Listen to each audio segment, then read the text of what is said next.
안녕하세요. 여러분께서 공유해주신 한국 국방 반도체 이슈 분석 보고서 오늘 저희와 함께 좀 깊이 파헤쳐 보겠습니다. 네, 안녕하세요. 한국이 메모리 반도체 강국이라는 건 뭐 다들 잘 아시잖아요. 근데 국방 분야에서는 이게 완전히 다른 이야기더라고요. 네, 맞습니다. 그 현실하고 과제를 좀 적나라하게 보여주는 보고서죠. 그래서 이번 딥다이브의 미션은 이 보고서의 핵심 내용들을 통해서요. 한국 국방 반도체의 지금 상황 그리고 미래 전략까지 한번 알아보는 겁니다. 네, 근데 시작부터 좀 놀라운 사실이 있어요. 핵심 무기 체계에 들어가는 반도체, 이게 99% 이상을 해외에 의존하고 있다. 네, 99% 이상이요. 이게 정확히 어떤 의미인지 지금부터 한번 파고 들어보죠. 네, 좋습니다. 보고서를 보면요. 그 레이더나 유도 무기 같은 거 있잖아요. 그런 54개 핵심 무기 체계요. 거기에 들어가는 반도체의 99% 이상이 미국 설계의 대만 생산에 기대고 있다. 이겁니다. 네, 그렇죠. 특히 그 질화 갈륨, 겐이라고 하는 고출력 RF 소자, 이게 레이더 성능에 아주 중요하거든요. 아, 핵심 부품이군요. 네. 그리고 또 FPGA 같은 거 필요에 맞게 프로그래밍해서 쓰는 반도체인데 이런 특정 디지털 IC는 그냥 100% 해외 제품이라는 거예요. 100%요? 와. 여기서 이제 주목할 점은 이게 단순히 어디서 부품 사오지? 이 문제가 아니라는 겁니다. 아, 그 이상이다. 네, 사실상 국방 분야에 반도체 주권이 없다. 이걸 의미하는 거죠. 미래 전장이라는 게 점점 AI 중심으로 확 바뀌고 있잖아요. 그렇죠. AI가 핵심이죠. 그럼 반도체는 그냥 부품이 아니라 국가 안보 그 자체가 되는 건데 이런 의존성은 소위 치보, 반도체 전쟁 시대에는 정말 치명적인 약점이 될 수 있다는 겁니다. 반도체 주권이 없다. 야, 이 표현만 들어도 상황이 좀 심각해 느껴지는데요. 아니, 근데 왜 이렇게까지 됐을까요? 보고서가 지적하는 어떤, 뭐랄까, 구조적인 원인들이 있겠죠. 네, 그렇습니다. 일단 가장 큰 문제 중 하나로 꼽는 게 경제성 부족이에요. 경제성이요? 네. 국방 반도체는 종류는 엄청 많은데 생산량은 적은 그 다품종 소량 생산, 이게 특징이거든요.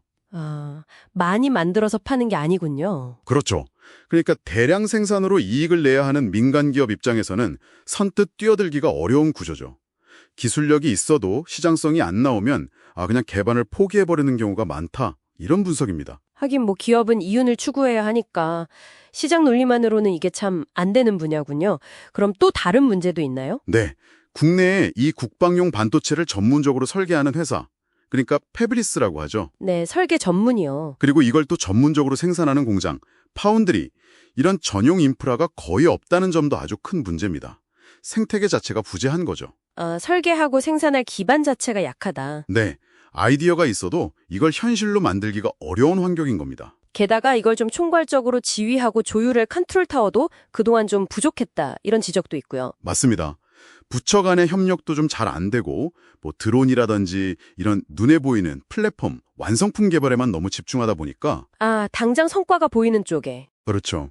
정작 그 밑에 깔리는 핵심 기반 기술, 이 반도체에는 좀 소홀했던 거 아니냐 이런 비판도 나오는 상황입니다. 그렇군요. 여러 문제가 얽혀 있네요. 네.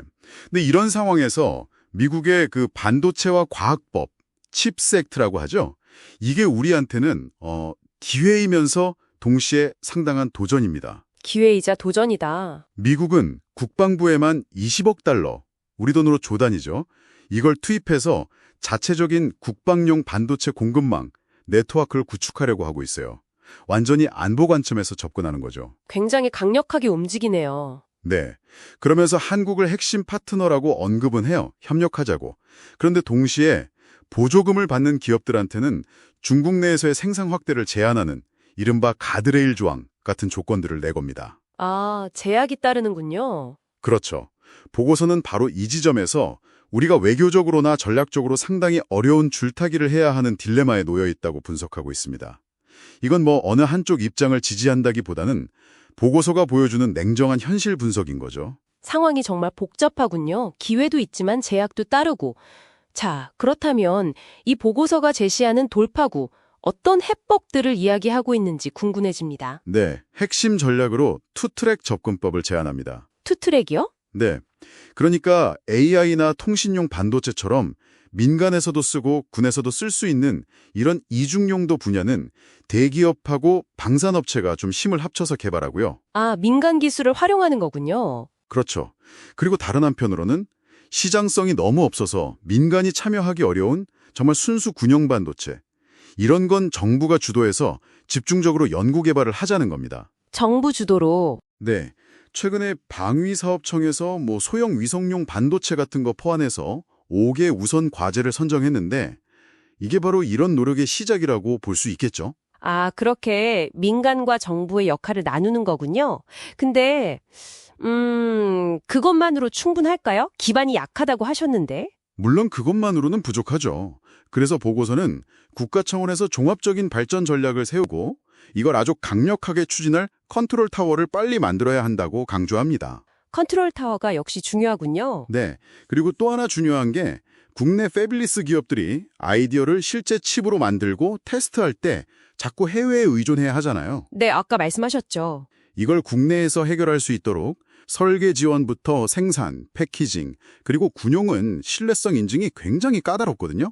이 인증까지 전 과정을 한 곳에서 지원하는 국방 반도체 기술 거점, 일종의 궁특화 파운드리, 스페셜티 파운드리를 구축하자고 제안하고 있습니다. 와, 설계부터 인증까지 원스톱으로 정말 필요한 인프라겠네요. 네, 국내에서 모든 걸 해결할 수 있는 기반을 만들자는 취지입니다. 자, 오늘 이야기 쭉 들어보니까요. 정리해보면 메모리 반도체 강국이라는 우리의 명성과는 좀 다르게 국방 분야에서는 반도체의 99% 이상을 해외에 의존하는 상당히 심각한 현실에 직면해 있다. 그리고 이게 미래 안보에 큰 위협이 될 수 있다. 이게 이 보고서의 핵심 진단이겠네요. 네, 정확합니다.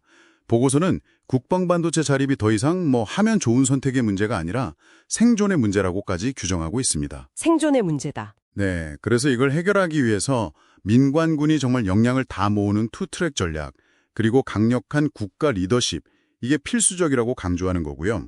미국의 움직임은 분명 협력의 기회이기도 하지만 동시에 결국은 자국 중심의 공급망을 다시 짜려는 냉엄한 현실도 우리가 직시해야 한다. 이런 메시지이기도 합니다. 다음에 또 흥미로운 자료 분석으로 찾아뵙겠습니다. 네, 감사합니다.